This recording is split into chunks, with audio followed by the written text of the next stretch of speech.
고1 공통국어 1 3-2 땅끝 지문 분석 시작하도록 하겠습니다. 이 시간은 3단원인데요. 이 3단원은 문학의 4가지 빛깔이라고 해서 우리 문학의 4가지 갈래, 즉 서정, 서사,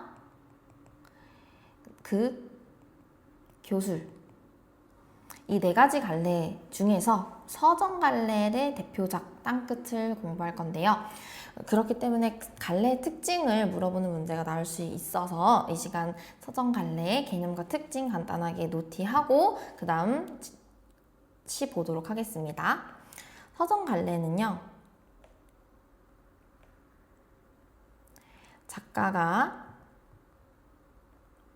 함축적인 언어로 자신의 생각이나 정서를 드러내는 갈래입니다.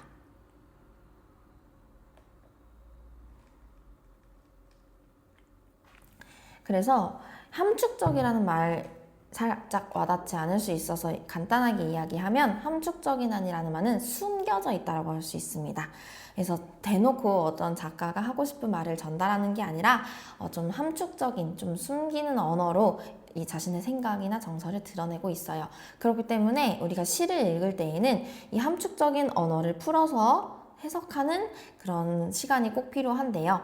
이 해석을 사실 다양하게 하길 원해서 작가가 함축적인 언어로 쓴 건 맞지만 우리가 교과서에 배우는 작품들은 좀 그 해석을 좀 명시적으로 보여주고 있기 때문에 여러분이 그 해석을 잘 이해하면 될 것 같습니다. 그리고 이 서정 갈래에서 작가는요, 누구를 내세우냐면 이 작가의 대리인인 바로 화자를 내세웁니다. 그래서 작가는 화자를 내세워서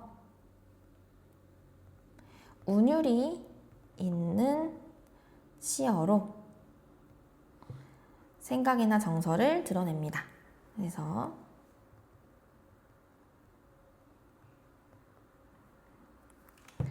이 작가가 화자를 내세운다. 꼭 기억해 주시면 될 것 같고, 그래서 화자가 누군지, 이 시는 어떻게 운율이 형성되는지, 그리고 이 화자의 생각과 정서가 어떤 것인지 파악하는 것이 중요하겠죠. 너무나 당연한 얘기 이제 넘어가서 이제 땅끝 볼 건데요. 우리 시행 하나하나 분석하기 전에 우리 땅끝 작품의 포인트 짚고 넘어가도록 하겠습니다. 이 땅끝은요, 일단 제목의 의미부터 살펴보면 좋을 것 같아요. 이 제목의 땅끝이 실제로 이 땅끝마을, 해남의 공간을 형상화한 것도 있지만 약간 땅끝이라는 것이 어쨌든 인생에 있어서 좀 마지막 순간, 절망적인 순간을 의미하잖아요. 그치만 그 땅끝이 새로운 시작이 되는 경계다라고도 해석이 됩니다. 그래서 선생님이 여기다 미리 정리해 왔는데, 이 땅끝을 육지의 끝이라고 해석하고 할 수도 있지만 바다가 시작되는 경계, 시작되는 자리라고 보면 이 땅끝이라는 제목은 중의적인 의미가 있구나 라는 것을 우리가 파악할 수 있겠죠.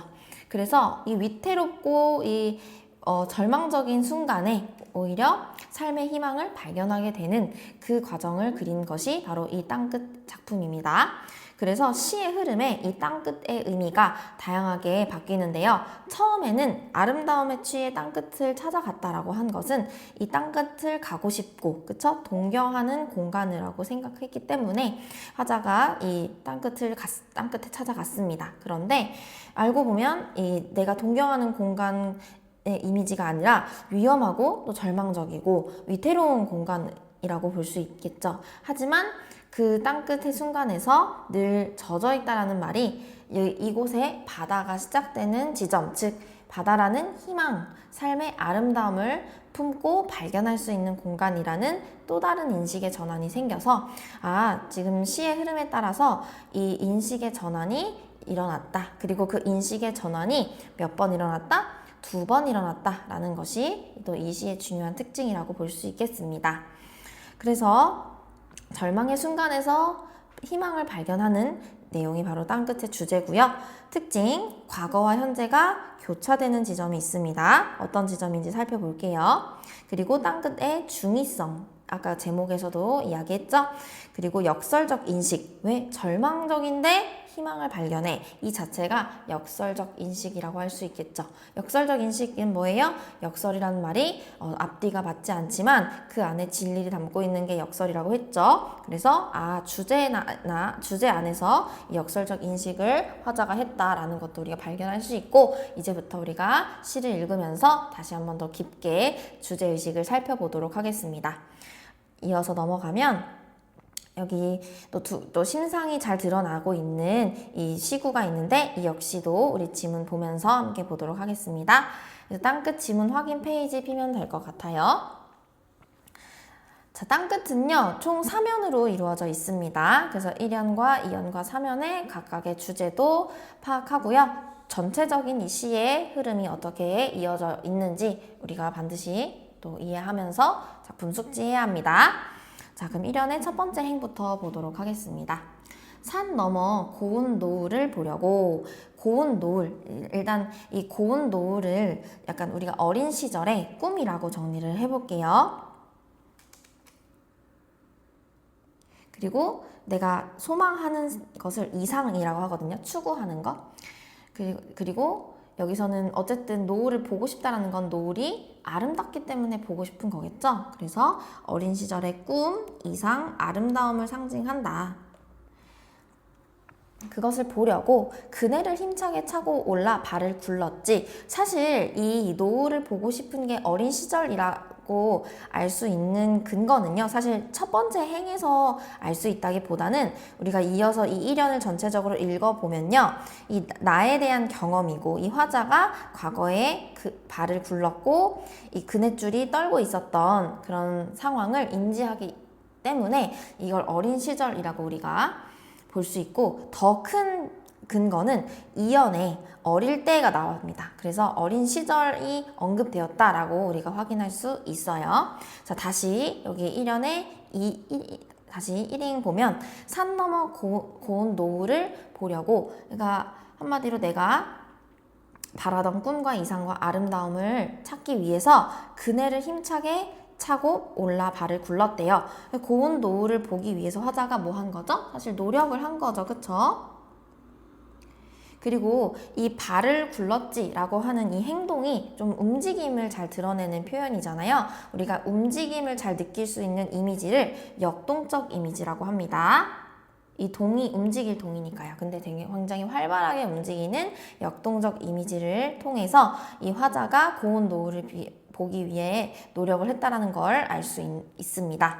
그 다음 노을은 끝내 어둠에게 잡아먹혔지 라고 하는데요. 이 노을이 어둠에게 잡아먹혔다라는 건 결국 이 꿈과 이상이 잡아먹혔으니까 더 이상 남아있지 않죠. 이것을 우리가 꿈과 이상이 잡아먹혔다, 좌절했고 무너졌다 라고 생각하면 됩니다.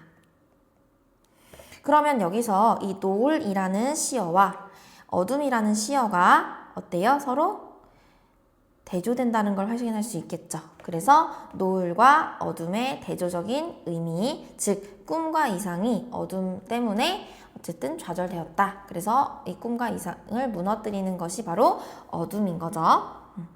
나를 태우고, 화자가 나왔고요. 나를 태우고 날아가던 그네줄. 그러니까 내가 그네를 타고 막 올라가려고 했던 그런 노력. 그때 그 노력에 필요한 그네줄이, 즉 이상을 향해, 꿈을 향해 나아갈 수 있도록 이 그네줄이 도와줍니다. 근데 그 그네줄이 오랫동안 삐걱삐걱 떨고 있었대요. 자, 그네줄이 삐걱삐걱 떨고 있었다라는 거는, 일단 떨고 있다라는 표현 자체가 어쨌든 겁이 나고 또 두려울 때 사용되는 표현이잖아요. 그래서 꿈이 좌절된 모습을 표현했는데, 이것을 좀 시적으로 표현하기 위해서 삐걱삐걱이라는 음성 상징어를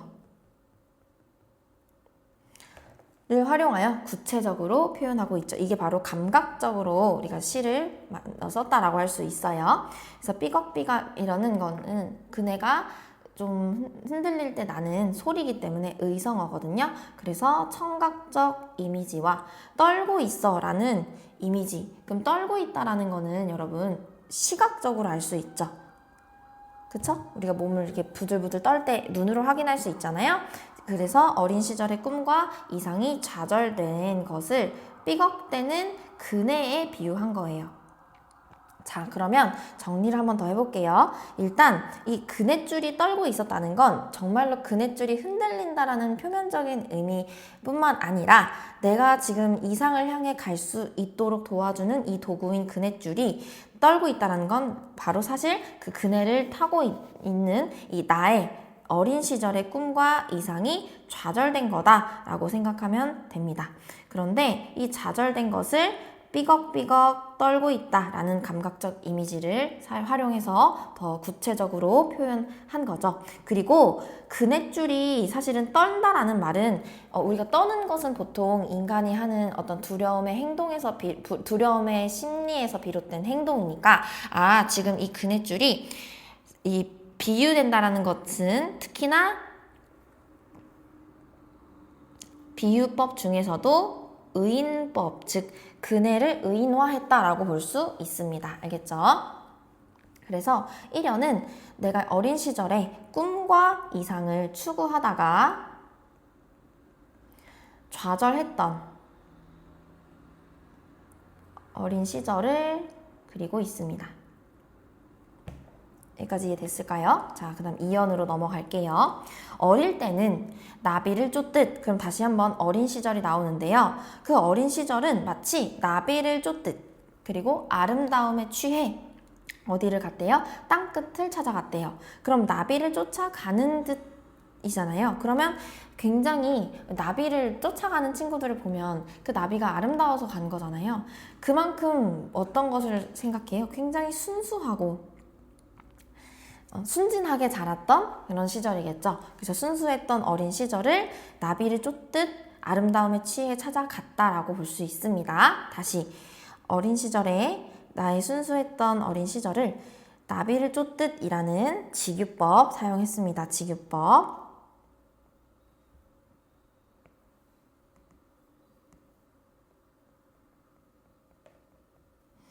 그래서 아름다움에 취해 어디? 땅끝을 찾아갔다. 그러면 내가 가고 싶은 이상의 공간, 즉 땅끝에 찾아갔는데 그건 아마도 끝이 아니었을지 몰라 라고 하면서 이 끝이 아니었을지도 몰라 라고 생각했던 지점은 어린 시절에 깨달았던 게 아니라 언제 깨달은 거냐면요. 성인이 된 후에 깨달았어요. 그냥 너무 순수했던 시절에는 땅끝을 찾아갔지만 지금은 그 땅끝이 끝이 아니었을지도 모른대요. 그래서 이상적인 공간이라고 어린 시절엔 생각을 했는데 그것이 진정한 끝이 아니었음을 깨닫는 화자의 인식이 이 시구에 나와 있습니다. 그래서 그러나라는 인식의 전환이 있거든요. 그러나 살면서 몇 번은 땅끝에 서게도 된다. 그러니까 내가 약간 정말 이상적인 곳에 내가 쫓아갔었잖아요. 그래서 거기가 희망과 이상이 있는 공간이라고 생각을 했으나 살면서 몇 번은 땅끝에 선다라는 건 이때의 땅끝은 이상적인 공간이 아니라 살면서 마주하게 되는 절망과 좌절의 공간에 부딪힐 수 있다라는 거죠. 그리고 파도가 끊임없이 땅을 먹어 들어오는 막바지에 그러니까 파도는 나의 삶을 위협하는 그 파도가 끊임없이 땅을 먹어 들어오는 그 막바지에서 이렇게 뭐해서 뒷걸음치면서 말이야. 즉 삶을 위협하는 존재 때문에 화자가 어때요? 절망적 상황에 있음을 알 수 있어요. 그 절망적 상황에 있는 공간이 바로 성인이 된 후에 깨달았던 땅끝이죠. 절망적 상황에 있음을 알 수 있습니다. 즉, 이 땅끝에 대해서 처음에는 어린 시절에는 순수했던 어린 시절은 그저 땅끝이 이상적인 공간이라고 생각했으나 화자의 인식이 바뀌면서 이 땅끝은 절망의 공간이 된 거죠. 그쵸? 좌절할 수 있는 공간이 된 거죠. 그래서 이거는 시상이 어떻게 됐다? 전환됐다라고 할 수 있고요. 그 첫 번째 전환의 지점이 바로 이연의 그러나 살면서 이 부분이겠죠. 자, 그래서 땅끝을 이상적인 공간이라고 생각했던 어린 시절과 달리 어린 시절과 현재는 어때요? 이 땅끝이 절망적이고 위태로운 공간으로 인식하고 있는 거죠.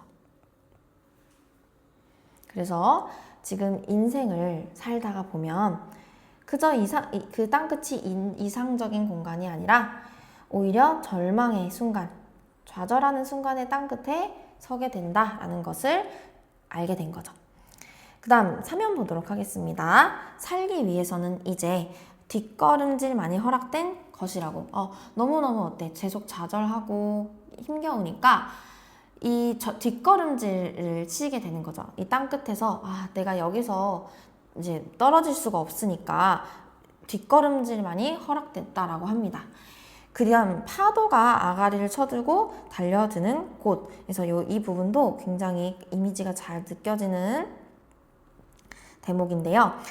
살기 위해서는 뒷걸음질을 쳐야 하는 극한의 상황인 거예요. 이 파도라는 이 삶의 시련과 고통을 상징하는 이 시어가 아예 어떻게 쳐들고 달려들고 있대요.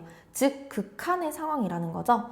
이것도 파도가 아가리, 입을 연다라는 표현이 비유적인 표현이잖아요. 근데 이게 사실 비유 중에서 굉장히 생물처럼 표현된 것이니까 우리가 이거는 화류법이라고 할 수 있어요. 그래서 화류법을 활용하여 지금 파도를 생물처럼 표현한 거죠. 그래서 또 시각적 심상도 잘 드러나 있다라고 할 수 있겠죠. 그래서 파도의 이 움직임, 그리고 이 파도의 위험, 그쵸? 그것을 강조하고 있다라고 할 수 있습니다.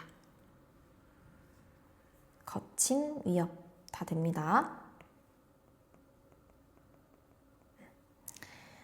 자, 그 다음 찾아 나선 그런 살기 위해선 이제 다시 읽어볼게요. 뒷걸음질만이 허락된 것이라고 파도가 아가리를 쳐들고 달려드는 곳, 찾아 나선 것도 아니었지만, 그러니까 내가 이런 곳을 자체적으로 내가 자발적으로 찾아간 것도 아닌데, 내가 이 극한의 상황을 내가 나서서 생긴 것도 아닌데, 이 상황이 끝내 발 디디며 어때요? 서 있는 좌절의 공간, 그 땅의 끝. 하지만 여기서 시는 끝나지 않습니다. 한 번 더 인식의 전환을 주고 있어요. 그런데 이상하기도 하지. 위태로움 속에 아름다움이 스며 있다는 것이, 위태로움 속에 아름다움이 스며 있다는 것, 이것은 위태로움이라는 사실은 굉장히 마이너스 시어, 즉 우리 삶을 어렵게 만드는 그 상황 속에서 아름다움을 발견했다라는 것은 굉장히 역설적인 인식인 거죠. 우리 한번 여기 먼저 정리해 볼게요. 이 부분은 땅끝에 대한 화자의 인식이 또다시 바뀌게 되는 부분으로 이 삶의 위태로움이라는 부정적, 파란색으로 쓸게요. 삶의 위태로움이라는 부정적 상황에서 무엇을 발견한다? 아름다움이라는 긍정적 가치를 찾아내는 그런 화자의 역설적 인식을 이 대목에서 확인할 수 있습니다. 그 다음에 우리 아까 작가가 운율이 있는 언어를 사용한다고 했잖아요. 여기 지금 보면요. 뭐뭐 한다는 것이, 뭐뭐 한다는 것이, 뭐뭐 한다는 것이. 그래서 이 문장 식구 끝에 뭐뭐 한다는 것이라는 표현을 반복해서 운율을 형성하고 있습니다. 자, 그래서 이 땅의 끝에서 아름다움을 발견한다라는 것을 또 깨닫게 된 거죠.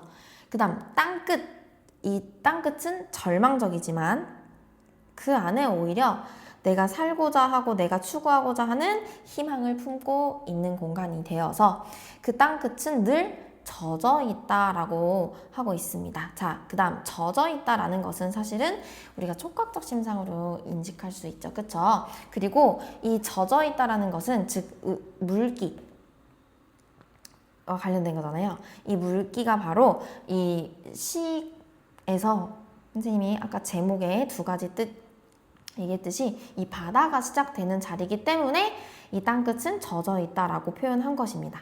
알겠죠?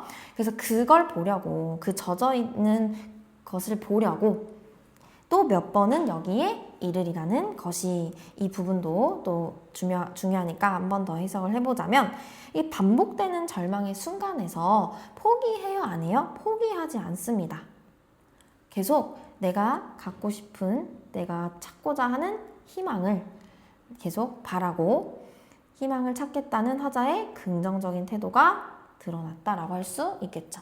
그래서 절망 속에서 깨닫는 이 뭐에 대한 삶의 희망을 그리며 마무리하고 있습니다. 그래서 땅끝은 제목의 의미, 위태롭지만 아슬아슬하죠. 그치만 희망을 품고 있는 공간을 뜻하며 시인은 이 시를 통해 어떤 순간 굉장히 무너질 수 있는 절망의 순간에 오히려 삶의 희망을 말하고자 함을 추측할 수 있습니다. 됐을까요? 자, 그래서 이 땅끝에 내가 처음에 갔을 때 순수했던 시절에는 이상적인 공간이라고 생각했으나 살면서 인생을 살면서 이 절망과 좌절의 공간이라고 생각을 했죠. 이 땅끝이. 그러나 어때요? 이런 파도가 아가리를 쳐들고 달려드는 그런 극한의 상황 속에서도 이 극한의 상황이 내가 원해서 내가 찾아 나선 것도 아니지만 그 위태로움 속에서 아름다움이 스며 있고 이 희망을 품고 있는 공간이라는 걸 알면 여기에 몇 번 이를 수 있다. 즉 포기하지 않고 계속 희망을 찾겠다는 화자의 긍정적인 태도가 이 시에 마무리되고 있습니다. 알겠습니까? 네, 그래서 땅끝 지문 한번 확인해 봤고요. 지금 여기 앞에 내신 암기에 1, 2, 3, 4, 5번까지 땅끝에 대한 정리된 부분이니까 여러분 꼼꼼하게 읽어보시면 될 것 같습니다. 선생님이랑 5번은 한번 더 볼게요. 여기에 19에 나타나는 심상, 이미지의 효과인데 삐걱삐걱 떨고 있었어는 청각적 심상, 시각적 심상 있고요. 거기다가 이 떨고 있는 주체가 아까 누구였죠? 그네줄이었죠. 이 그네줄이라는 사물이 떨고 있다라는 비유로 사용됐기 때문에 의인화됐다라고 할 수 있고 마찬가지 파도가 아가리를 쳐들고 달려드는 것이 시각적 심상이면서 이 파도를 생물처럼 화류법을 활용하여서 생물처럼 생생하고 구체적으로 표현하고 있다. 그만큼 파도가 위협적이고 거칠다라는 것을 효과적으로 나타냈다라고 할 수 있겠죠. 네. 그래서 여기까지 땅끝 지문 확인해 보았고요. 우리 교과서 뒷부분에 이 나이덕 시인에 대한 그 정보가 있어요. 작가 맥락 정보가 있는데 이것도 꼭 읽어보시고요. 그 뒤에는 이 문태준의 194의 열차라는 또 다른 시가 있습니다. 네, 그래서 그 시도 우리 친구들이 봤으면 좋겠어서 선생님이 가지고 왔어요. 다음 페이지 넘겨볼까요? 우리 먼저 나이덕 시인에 대한 정보, 작가 맥락 한번 읽어보겠습니다. 이 부분이 보기로 문제에 출제될 수 있기 때문에 선생님이랑 같이 읽어보면서 빈칸 채우겠습니다. 자, 찾았죠? 한번 읽어볼게요. 나이덕 시인은 어머니가 충남의 한 보육원에서 총무로 일을 하여서 보육원에서 태어나고 자랐다라고 합니다. 그러니까 사실 어렸을 때 보육원에서 태어나고 자라면 좀 우리가 평범한 생활을 했다라고 하긴 어렵잖아요. 그 남과는 다른 생활 환경 때문에 혼란을 겪었다고 합니다. 그래서 답답할 때면 보육원을 나와 혼자 무작정 걸었고 그러다가 너무 늦게 돌아와 혼이 난 날에는 그네를 타며 마음을 달랬다고 합니다. 그러면 우리가 이 시, 나이덕 시인의 이 그네를 탄 부분은 어찌 보면 이 작가의 경험과 관련이 있겠죠. 사실 이거는 이 나이덕 시인에 대한 작가 맥락이 있어야 우리가 이를 더 자세히 해석할 수 있는 겁니다. 자, 그 다음 시인의 11살일 때는요. 어머니가 서울의 한 보육원으로 직장을 옮겨서 가족들도 서울로 이사를 했고 충남에서 이제 서울로 이사를 했고 시인은 20살이 될 때까지 어머니가 일하던 보육원에서 생활을 하였대요. 대학 때는 아르바이트를 5개씩 하며 등록금을 내고 가족을 부양하기도 했어요. 삶이 힘들어서 수도원, 기도원 생활도 했지만 결국 자신의 숙명은 스스로 헤쳐나가야 한다는 사실을 깨닫게 깨달았다고 합니다. 그러면 이렇게 힘겹게 아르바이트하고 수도원, 기도원 생활하는 것은 나에게 있는 주어진 약간 땅끝과 같은 상황이었지만 그럼에도 스스로 헤쳐나가야 된다는 사실을 깨달았다고 합니다. 그래서 인터뷰에서 이렇게 이야기를 했다고 합니다.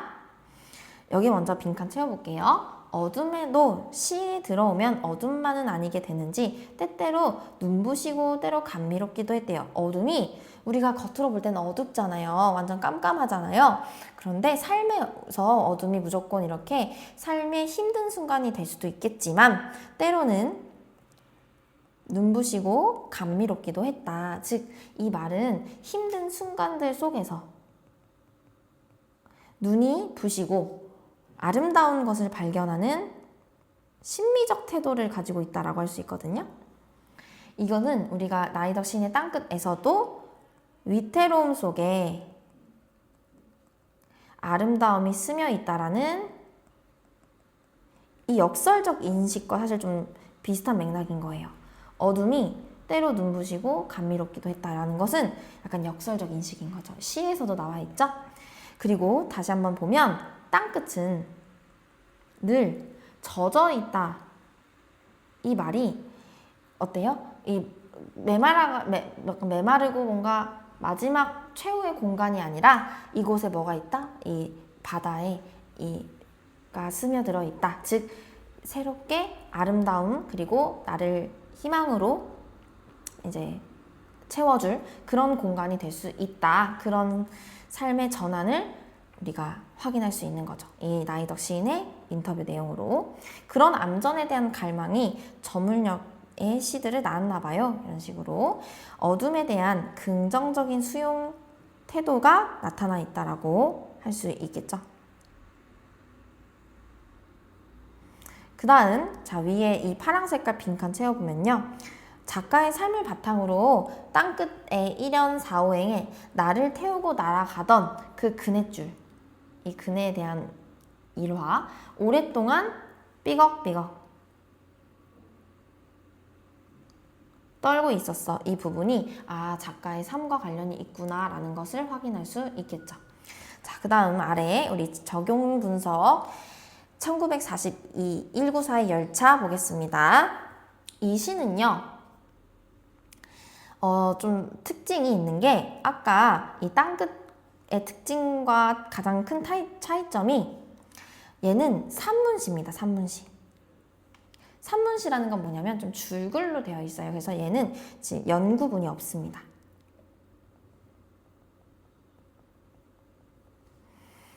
그래서 아무래도 제목에 열차가 있는 걸 보니까 이 열차라는 이 소재가 화자가 관찰한 대상이 될 수 있겠죠. 그쵸? 그래서 열차에서 바라본 열차 안팎의 풍경을 지금 묘사를 잘 해주고 있는 시입니다. 그래서 줄글로 이어쓰고 있다라는 점, 묘사, 비유, 도치 등의 다양한 표현 방법이 있고요. 뭐 문온, 보자기, 고무신 등의 향토적 시어가 있다라고 하네요. 우리 한번 보도록 하겠습니다. 자, 여기 폈나요? 네. 광양에서 하동지나 삼낭진지나 물금지나 부전 간에 세량의 객차를 타고 가네. 그러니까 지금 이 열차를 타고 쭉 이동하고 있는 그 과정을 이렇게 나열하고 있습니다. 어디 지나 어디 지나 어디를 간다. 세량의 객차를 달고 가네. 자, 그럼 우리 여기서 하나 좀 보자면요. 뭐뭐 하네, 뭐뭐 지나, 뭐뭐 지나, 뭐뭐 지나, 뭐뭐 하네, 뭐뭐 하네, 뭐뭐 하네.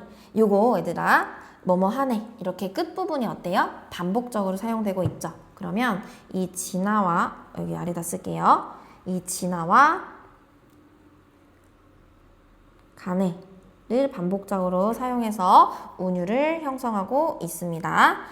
자, 그래서 쭉 어때요? 연쇄적으로 또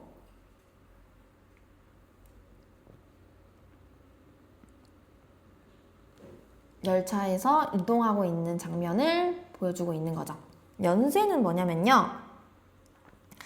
하나의 요소를 앞에 있는 그 앞 문장의 앞 식구의 표현이 뒤 식구나 시어에도 연결돼서 유기적으로 이어지는 것이 바로 연쇄법입니다. 네. 그래서 이 부분 연세법이 사용됐다라고 할 수 있어요. 네.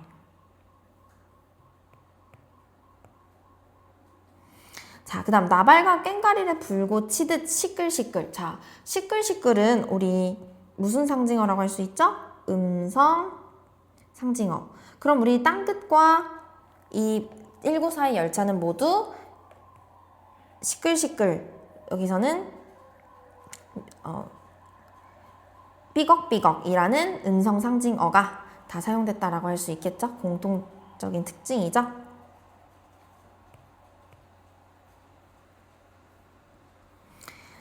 그래서 가고 있습니다. 젖먹이와 아이와 젊은 연인과 축하객이 함께 가네. 침침하고 눈매가 가느스름한 김천 출신의 나도 끼어. 자, 나에 대한 정보 살짝 끼어 들어가 있습니다. 나는 침침하고 눈매가 가느스름한 김천 출신이래요. 네. 그럼 나도 가고요. 시냇물에 고무신 미끄러지며 떠내려듯 갑니다. 그러면 얘들아, 이 시냇물에 고무신 이라는 말은 아까 선생님이 앞에서 설명해 줬지만 요즘은 고무신을 신지 않죠. 그쵸? 시골에서 그래서 신는 신발이기 때문에 주로 우리가 이런 거를 또 향토적 시어라고 할 수 있고요. 그런 고무신 미끄러지며 떠내려 가듯 가네 라고 하는 거니까 의인법 가는데 직유법 가는데 어떻게 간다? 미끄러지며 떠내려 가듯 간다라고 하고 있습니다. 그래서 직유법 한 번 더 쓸까요? 오른쪽에 소나기가 구름 실어 나르는 바람에 널빤지 가듯 가네. 지금 계속 뭐뭐 가네, 부르네 이런 말 반복되고 있고 직유법 또 사용됩니다. 다음 연한 버들과 높은 미루나무와 먼 무지개를 싣고 이런 것도 다 시각적인 이미지가 잘 드러나 있죠. 간에 들판 수로의 깨끗한 물과 문온에 비추어 보며 간에 그러니까 물이 개어 있는 그 논 보면서 가고 문온에 비친 푸른 봄사는 일하는 소가 등에 태우고 가네 실록이 가네 보자기를 풀어놓을 시간만큼 조금씩 역마다 연착하면서 그러니까 좀 시간이 좀 딜레이 되면서 지금 열차를 타고 가고 있습니다. 그래서 이 역시도 계속 뭘 사용돼요? 도치법이라는 표현법이 사용되는데 도치라는 거는 문장의 어순이 반대되는 거거든요. 선생님 표시해 주면요. 조금씩 연마다 연착하면서 어떻게 간다? 보자기를 풀어놓을 시간만큼 어떻게 간다라고 지금 얘기해요. 사실은 어떻게 가는지 그 가네가 서술어 부분이기 때문에 마지막에 와야 되는데 이 가네라는 그 서술어 부분을 계속 앞으로 주고 있고 이 조금씩 역마다 연착되면서 라는 표현이 어때요? 완벽하지 않잖아요. 그쵸? 그러니까 문장의 어순이 바뀌고 그 어순이 바뀌면서 완벽하지 않은 문장으로 종결해서 좀 약간 아쉬움, 감동, 여운을 형성한다라고 할 수 있겠죠. 그래서 이 부분은 도치법. 다시 한번 얘기할까요? 어디가 도치법일까요? 바로 마지막에 지금 어떻게 가는지 문온에 비친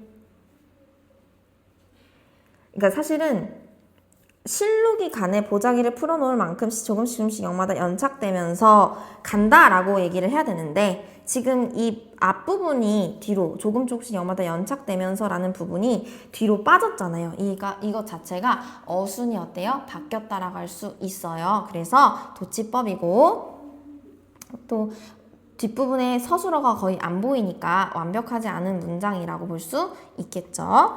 자, 그래서 다양한 감각적 이미지, 향토적 시어, 줄글러 이어진 산문시 이런 서술상의 특징 잘 체크하면서 땅끝과 또 비교도 할 줄 알아야 됩니다.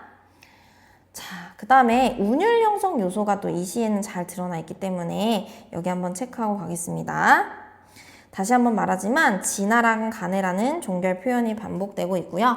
무엇은 무엇을 부르네.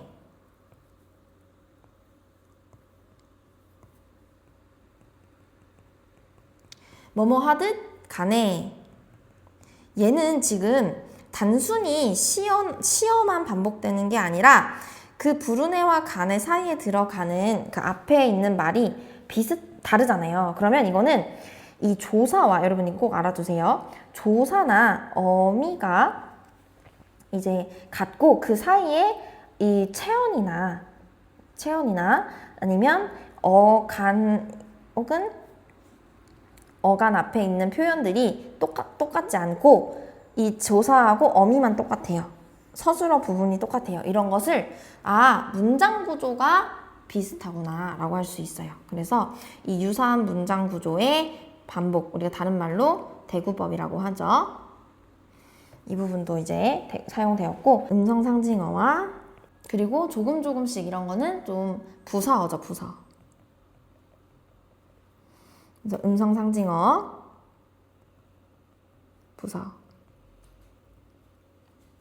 운율 형성하고 있고요. 작가가 행과 연을 구분하지 않고 줄글로 이어 쓴 이유는 무엇일까? 바로 이 사람들과